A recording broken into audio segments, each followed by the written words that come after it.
ইতালির কাছ থেকে অস্ত্র ও সামরিক সরঞ্জাম কিনবে বাংলাদেশ, এ নিয়ে আলাপ আলোচনা চললেও প্রধানমন্ত্রীর আসন্ন সফরেই চুক্তি হবে কিনা তা নিশ্চিত করেনি পররাষ্ট্র মন্ত্রণালয়। মধ্যপ্রাচ্যের পাশাপাশি ইউরোপ থেকেও জ্বালানি আমদানির বিষয়টি চূড়ান্ত হতে পারে 24 থেকে 26 জুলাই প্রধানমন্ত্রীর ইতালি সফরে। ইতালির রোমে 24 জুলাই বসছে জাতিসংঘ খাদ্য ও কৃষি সংস্থার বিশেষ সম্মেলন। জাতিসংঘ মহাসচিবের আমন্ত্রণে তাতে যোগ দিচ্ছেন প্রধানমন্ত্রী শেখ হাসিনা। সরকার প্রধানের ইতালি সফরের বিস্তারিত জানাতেই এই সংবাদ সম্মেলন।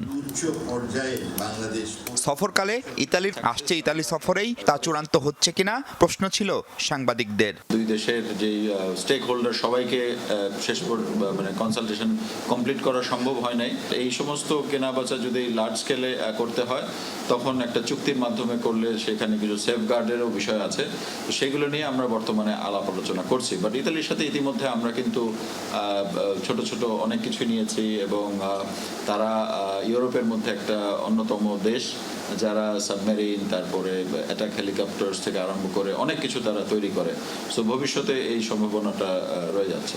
3 দিনের এই সফরে ইউরোপের 15টি দেশে বাংলাদেশি মিশন প্রধানদের নিয়ে আঞ্চলিক দূত সম্মেলন করবেন প্রধানমন্ত্রী শেখ হাসিনা। ইউরোপের 15টি দেশে নিযুক্ত বাংলাদেশের রাষ্ট্রদূতদের নিয়ে আয়োজিত আঞ্চলিক দূত সম্মেলন রিজিওনাল এনভয় কনফারেন্সে অংশ নেবে। সম্মেলনের ফাঁকে জাতিসংঘ মহাসচিব সহ কয়েকটি দেশের সরকার প্রধানের সাথেও বৈঠক হতে পারে প্রধানমন্ত্রীর।